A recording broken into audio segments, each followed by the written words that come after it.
Paano kung araw-araw ay iba-iba ang tanawin sa likod ng bahay mo?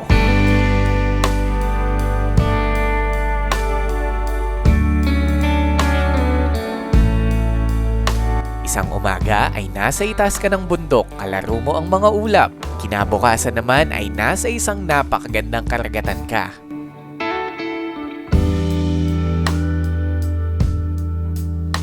Ganito ang buhay sa van, walang permanenteng tirahan pero palaging merong bagong kwento. At ang pinakakwento sa episode natin na to ay syempre hindi ko sasabihin sa inyo. Ang tanging payo ko sa iyo ay kumuha ka na ng kape mo dahil magiging mahaba ang episode natin na to. At samahan nyo ko sa panibago nating pagtuklas dito sa ating bansang Pilipinas habang tayo'y naninirahan dito sa ating mini camper van. So happy it hurt when they walked out the door.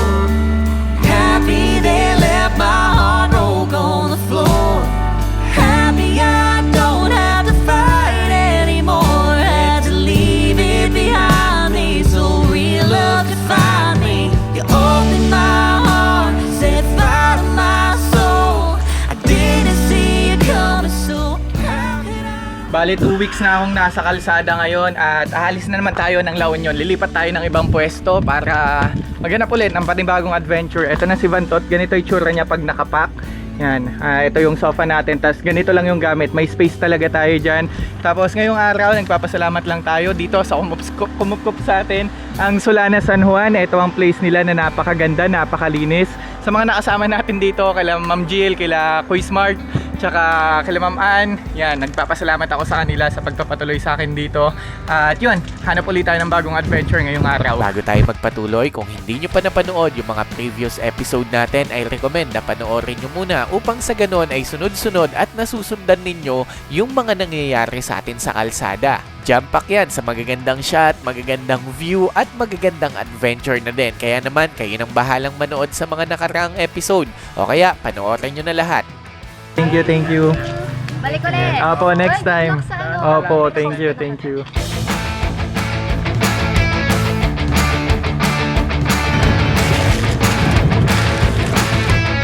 Ngayon ay wala akong plano. Napansin ko kasi puro resort tsaka mga campsite yung pinuntahan natin for the past 2 weeks. Ngayon magro-road trip lang ako sa kalsada na to. Tapos kung saan ako abutan ng hapon or ng gabi or ng pagod, hihinto ako doon at doon na ako matutulog sa ganitong setup ng van. Yan, sa loob ng van. Para alam nyo yun, kalsada naman tayo. Namimiss ko din kasi yung ano sa kalsada eh. Yung alam nyo yung ganong style ng ng trip, ng road trip na nung nagbabike tayo is lagi nating ginagawa.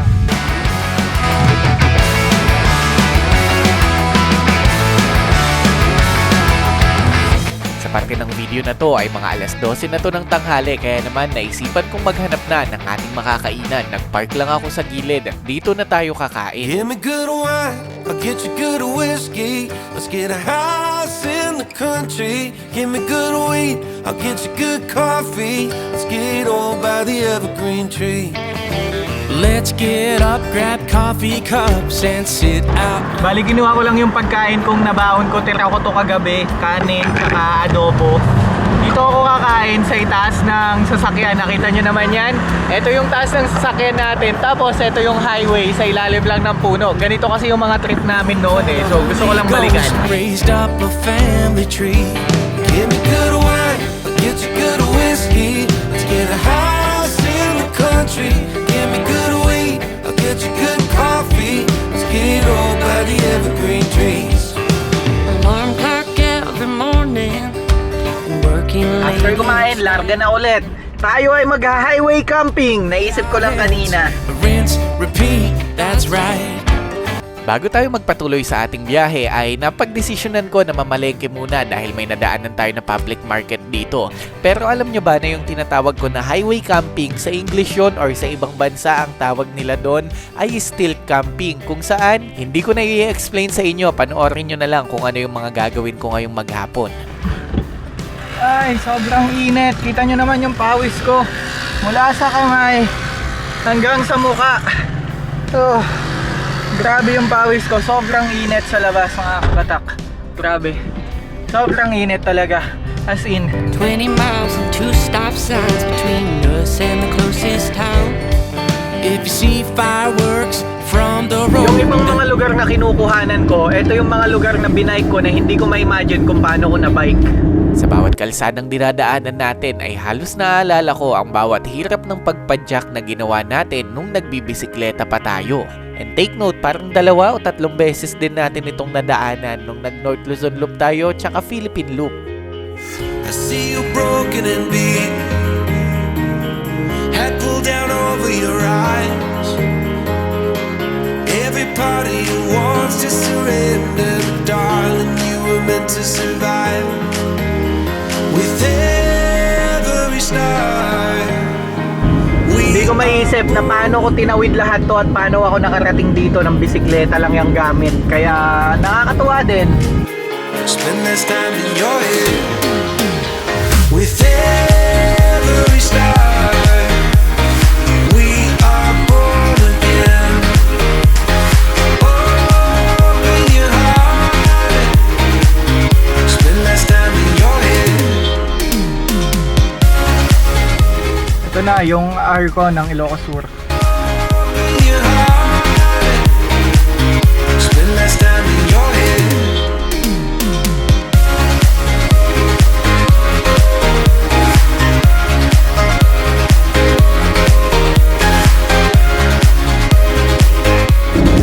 Medyo inaantok na ako. Hanap na nga ako ng spot natin na pwede natin puntahan, tapos maparkingan. Doon na ako matutulog. Kasi alas 3 pa lang ng hapon, pero pagod kasi ako. Puyat ako kagabi. Tapos nakakapagod mag-surfing kaninang umaga. So medyo kailangan ng pahinga ng katawang lupa natin. Kaya hanap na ako ng mapaparkingan. Yung maayos-ayos lang na maparkingan. Tapos ano na, doon na tayo matulog. Bukas na tayo uli aalis. In your branches, we can watch the sunrise. Just a couple of Dami ding mga nakatambay dito, oh. Pwede na din siguro ako dito. Hanap lang ako ng pwesto ko. every star.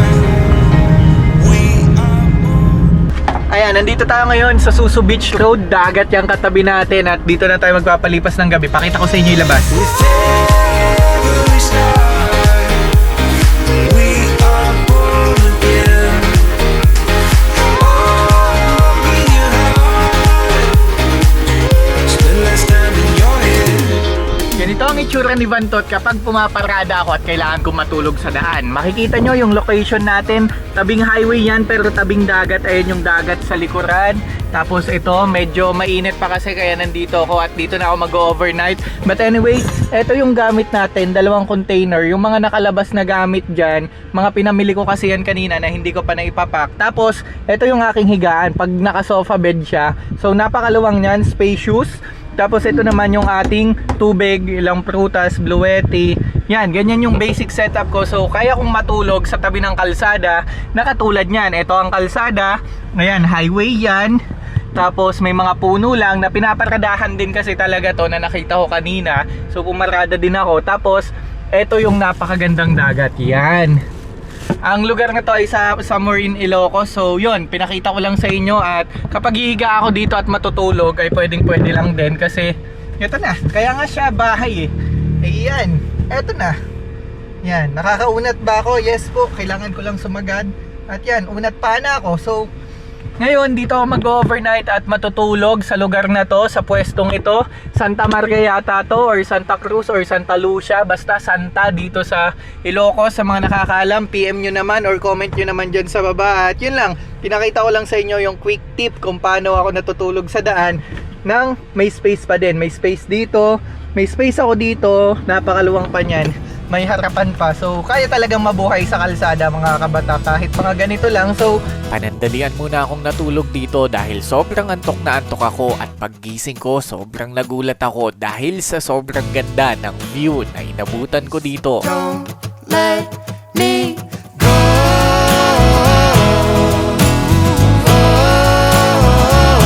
Since you're mine, honey, I know that I've been wrong.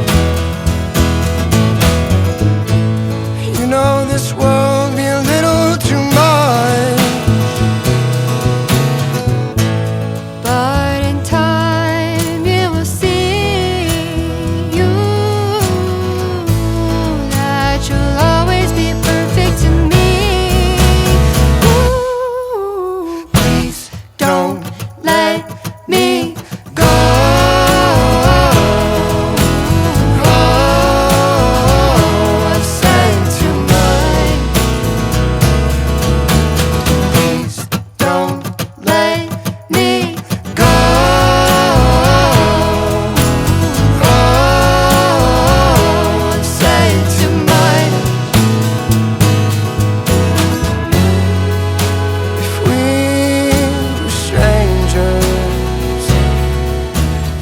Dito na naman tayo sa favorite spot natin, ang top view deck natin. Ito, tapos ganyan yung view mo. Yan, tapos sunset. Panoorin lang nating bumaba yung sunset hanggang maya maya. Tapos yan, may mga nagdadatingan din ng mga tao dito. Yan, may mga nagja-jogging, may mga nag-stop by, which is nakakatuwa kasi may mga makakasama tayo ngayong gabi. Yan. Can you please don't let me go? Oh, I say tonight. At dahil dito ko na nga planong magpalipas ng gabi ay sisimulan ko ng pagluluto, pero nakiigib muna ako sa isang poso dito sa tapat ng highway. Ganyan lang yung mga basic na diskarte para makakuha tayo ng tubig. Pagkatapos ay sinimulan ko na maglabas ng mga gamit yan na panluto at yung lulutuin na din natin. Tsaka syempre kaya tayo may tubig pang hugas-hugas na din. Nag-set up na din ako ng ating hammock upang sa ganun ay may mahigaan ako kapag katapos ko kumain para na din makapagpahinga. Tingnan nyo naman kasi gaano kaganda yung langit at yung dagat sa background ko dito. Cars to fix, bills to pay, rooms to clean, meals to make. What a life that we've designed. I'd do it a million times with you and never get tired. You're my piece of heaven on earth. Oh, you make it all worth it. You're the reason I keep hitting snooze just to stay next to you. Over and over and over again. Over and over again. Grocery aisle hand in hand. Wala tayong maayos na CR sa loob ng van as of now, kaya tiis-tiis muna tayo na hila-hilamos. Pero dadating yung araw na makakaligo din tayo sa loob ng ating sasakyan. Times before, and I never get tired, 'cause you're my piece of heaven on earth. Oh, you make it all worth it. You're the reason I keep. As you can see, this is highway, mga ano yan, truck yan. Yan, may mga dumadaan. And as you can see, may mga dumadaan at mga truck yan. Yan, mga nakapila. Dito na kasi ginawang tambayan. Alam nyo, minsan napapatanong na lang din ako sa sarili ko, bakit ko ba ginagawa yung mga bagay na to? Pwede naman akong matulog lang sa bahay ng komportable. Pero laging sinasagot ng utak ko sa akin kasi dito ako masaya sa gawain ko na to. You with me, small little moments I'll never let go of. Life moves too fast. Good morning mga kabatak. Pumasok ako dito sa loob kasi mahamog sa labas. Kasi ito yung dagat oh. Katabi natin. Tapos yun ang napakagandang sunrise. Yung magandang sunset at magandang sunrise, araw-araw mo halos yan mararanasan kapag nakatira ka sa van. You're my piece of heaven on earth. Oh, you make it all worth it. You're the reason. Panibagong araw na naman ang nagpakita sa atin. Panibagong araw para i-enjoy ang buhay. Kaya naman sisimulan ko ang aking umaga sa isang pagtitimpla ng mainit na kape. Lie awake in the morning with her light upon her skin. Coffee cup before the day begins. Don't go, stay a while.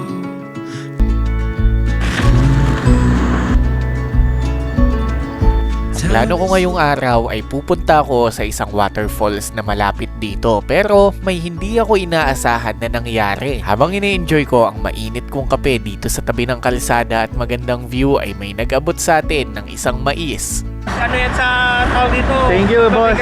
Pangalan mo, sir? JR. JR, nice to meet you, Sir JR. Inabutan tayo ng mais. Thank you. Salamat po. Habang nagkakape lang ako dito sa highway, biglang may huminto. Followers yun si Sir JR. Tapos nag-abot ng mais. 'Di ba? Yung buhay sa kalsada minsan simple lang, pero mabubuhay ka naman talaga basta hindi ka marunong tumanggi, hindi ka marunong umarte. Katulad nito, may mais tayo. Sobrang sarap nito. Thank you, Sir JR. Stay a little longer, it's only getting warmer. Slow it down, 'cause time can't wait. Hold on to this moment, watch the sunlight pouring. Keep it like a picture frame. So stay a while and don't go, 'cause we got time. Okay, so tapos na nating igayak lahat at ngayon aalis tayo at pupunta tayo sa isang falls kasi may nakapagsabi sa atin na may maganda daw falls dito, kaya puntahan na natin yan.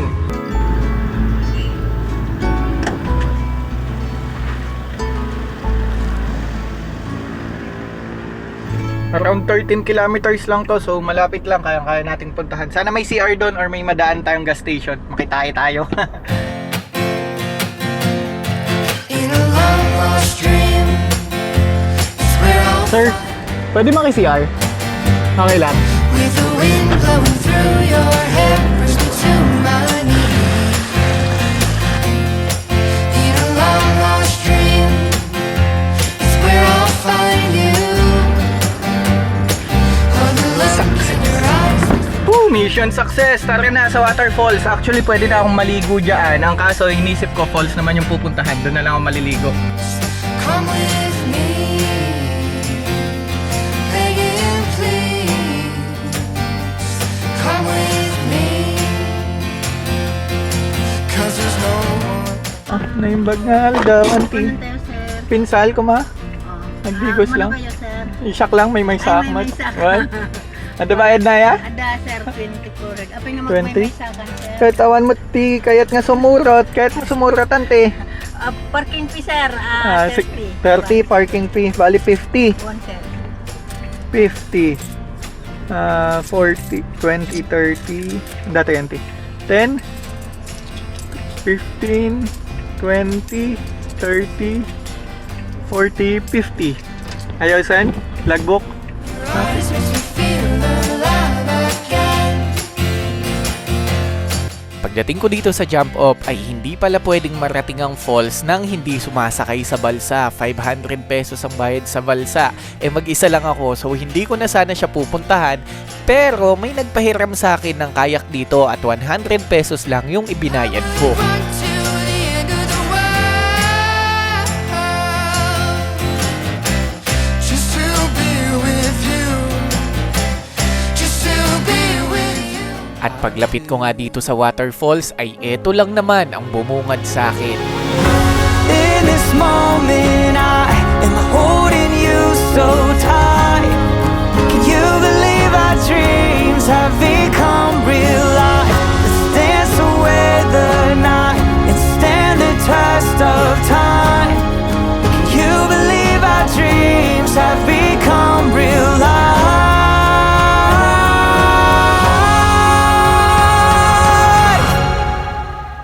On this warm summer night. At dahil wala silang liguan, hanap tayo ng maliliguan sa daan. Na-miss ko yung mga ganitong senaryo, yung simpleng pagligo ay challenge na. Ito yung hinahanap kong totoo sa pagva-van life. So, hanap tayo dyan ng pwede nating maliguan sa daan, poso or what. Okay, may nakita tayong parang project ng SK or barangay na CR, doon tayo makikiligo. May nakita nga tayong CR. Ang problema, wala namang tubig dito. Buti na lang may mabait at nagmamalasakit na kapitbahay dito sa tabi at inabutan ako ng isang timbang tubig. Pwede na yan panligo. Maraming salamat po.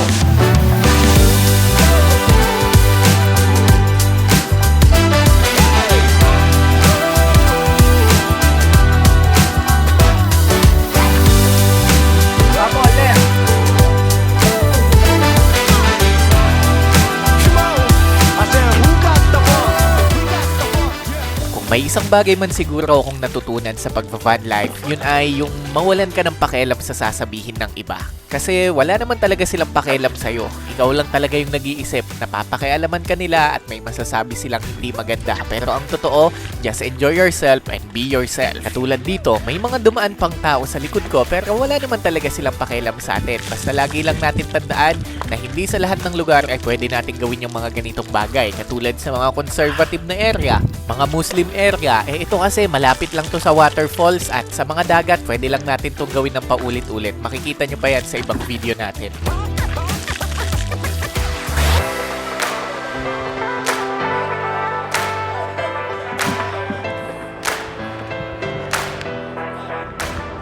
Kuya, salamat. Dito na lang po.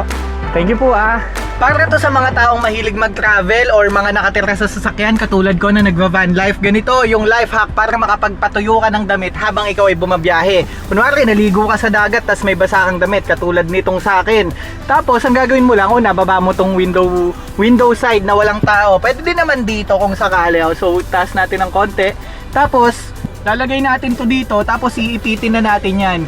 On that way, hindi na yan malalaglag. At kapag tumakbo ka, nandyan lang yan. Tingnan nyo, papakita ko sa inyo yung sinasabi ko. Yan. Nakita nyo? Nandyan lang yan. So maya maya, yung init, tapos yung hangin, tuyo na yan. At least hindi ka magbibil ng mabahong damit habang bumabiyahe ka. Yan siya Yan, ganyan talaga yung ginagawa ko kapag naliligo ako sa falls, dagat, tapos walang mapaglalabahan agad or hindi ako mag-i-stay doon. Ganyan yung ginagawa ko, sinasabit ko talaga yung damit kong ganyan dyan para matuyo siya agad. Tapos pag tuyo na, di kuhanin mo na. Basta lagi mo lang tandaan na dapat secured yung bintana mo na yan para hindi siya malaglag, kasi pag nalaglag yan, delikado sa mga single na motor or mga kasunod at kasalubong natin ay nakakahiya naman kung sakali. So yan, simpleng life hack. Dito naman walang masyadong dumadaan. So paglabas ko dito, mga 10 kilometers to paglabas ko dito, tuyo na yan, pwede ko nang ligpitin yan. So ang ganda ng life hack na yun. Sana may nakuha kayo. Tara na, biyahe na tayo.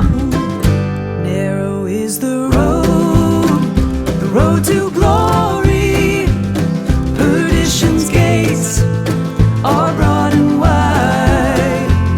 On the steps you take to ponder, from the path to not far wander, for the narrow road to glory's worth the price.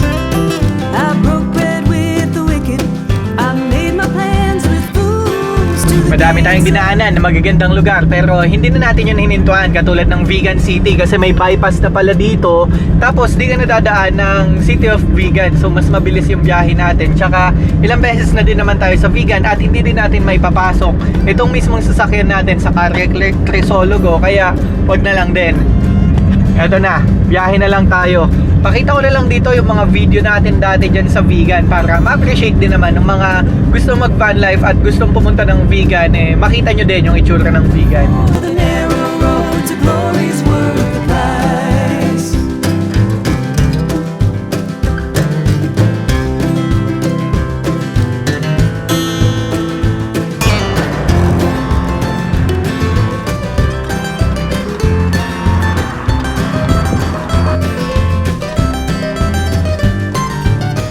And welcome to Ilocos Norte! The orphan children to the great kings of men, all are bound to perish.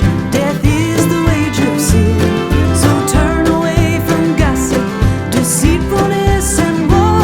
Let the carpenter from Galilee take up your heavy load. Narrow is the road to glory. Perdition's gates are broad and wide. On the steps you take to ponder, from the path to life or wander, for the narrow road to glory's worth the price. For the narrow road to glory's worth the price. Magkano tayo mo? Tagayta, Narvacan, Ilocos. Narvacan? Juan? Paano nyo sir? May sakan samot? Juan? May sak? Ano sir? Ano? Thank you, Manang. At hindi na naman tayo siningil ng entrance dito. Ganun lang, didiskartehan mo lang. Nandito tayo ngayon sa Corimao, Ilocos Norte at ngayong araw ay ito ang magiging bakuran natin.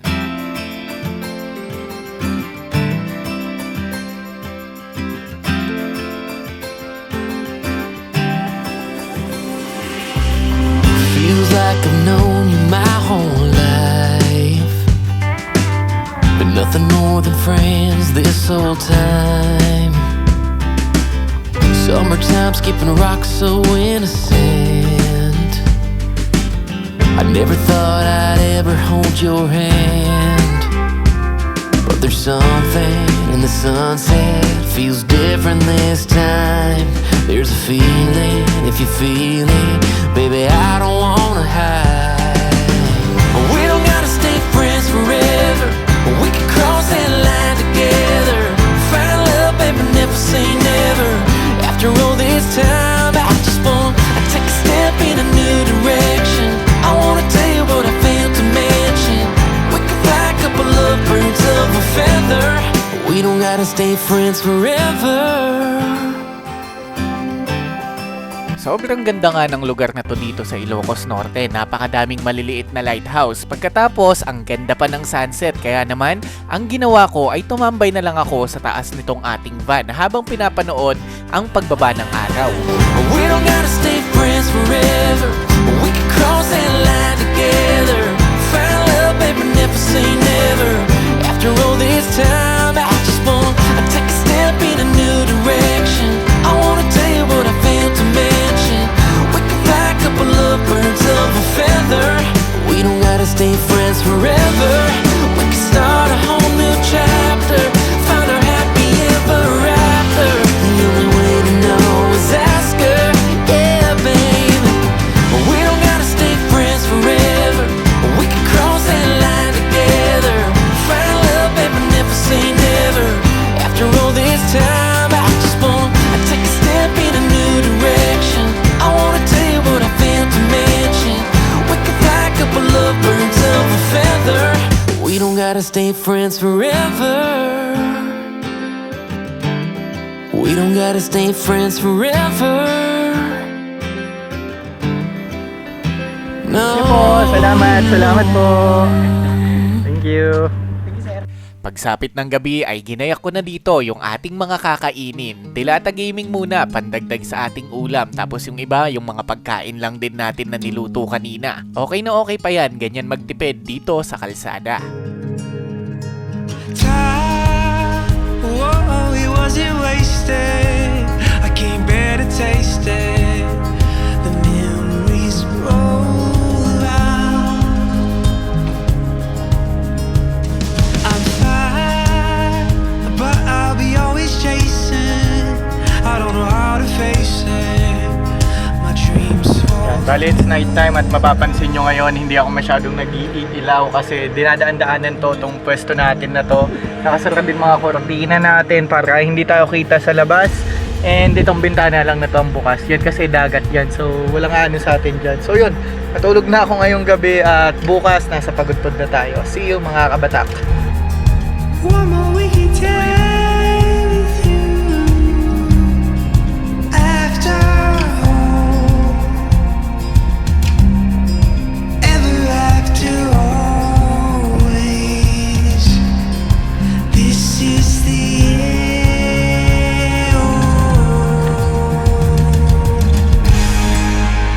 'Cause I feel lost and torn, but I don't care. Bali yung punestohan natin kahapon kung saan tayo nanood ng sunset, yun yung sa medyo dulo. Walang kahit ano doon, walang bahay doon, walang mga tao doon, kaya hindi ako doon natulog. Dumusog ako dito kasi dati doon kami natulog naalala ko yun. Sobrang daming mga motor na pumupunta doon, tapos alam mo na, mga nag-iingat lang tayo. Tapos ngayon yung punestohan ko na to, katabi ko lang pala yung mga pulis, ayan sila oh. So, hindi ko alam na dyan sila nakapwesto, pero kagabi walang pulis dyan. Tapos yun, pagising ko, safe naman ako dito. Actually, 8:30 na, kagigising ko pa lang ng umaga. Malabig kasi matulog dito sa likod kahit hindi naka-aircon kasi sarado lahat. Kahit bilad ako sa init. Pero anyways, babalik ako dun sa likod, dun ako magkakape kasi mainit magtimpla dito. Tapos may mga tao din, nakakailang kasi yung ganun.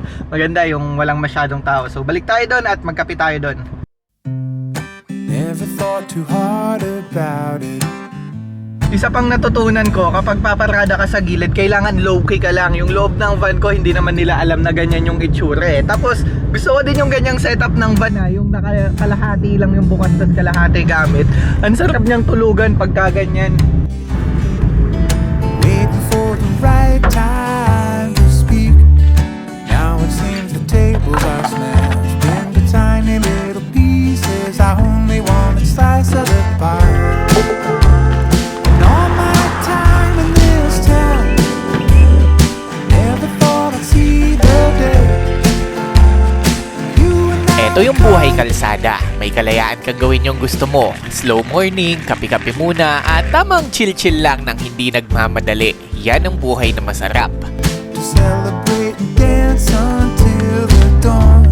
It's Sa always bawat biyahe ay may bagong tanawin, pero higit sa lahat ay may bagong aral. Dito ko natutunan na hindi mo kailangang maging marangya sa buhay para maging masaya. Kailangan mo lang ng tapang na mabuhay ayon sa gusto at tinitibok ng puso mo. Hindi man perpekto ang mga daanan, pero bawat lubak at bawat liko ay may dahilan. At sa gawing dulo, doon mo marirealize na sa lahat ng dami ng pagod, ay sulit pala lahat ng ito. Ang van life ay higit pa sa paglalakbay. Isa ito sa paalala na kaya mong pumili ng paraan para mabuhay ang gusto mo. Kaya't kung saan ka man makarating, tandaan mo lang ito, mabuhay ka sa paraang gusto mo. This is Lam Official at salamat sa inyong panunood. never thought too hard about it. Always came naturally to me. Never put a foot out of line, and I tried not to make any awkward statements. Always tried to be a good neighbor, waiting for the right time to speak. Now it seems the tables are smashed into tiny little pieces. I only want a slice of the pie. I really think we're getting somewhere with just tiny little pieces, a twinkling in somebody's sky. I really hope we're getting somewhere with just tiny little pieces. I only want a slice of the pie. I like to think we're getting somewhere. Now let's break a little bread so that we can say we gave it a try. I really hope we're getting somewhere with just tiny little pieces, a twinkle in somebody's sky.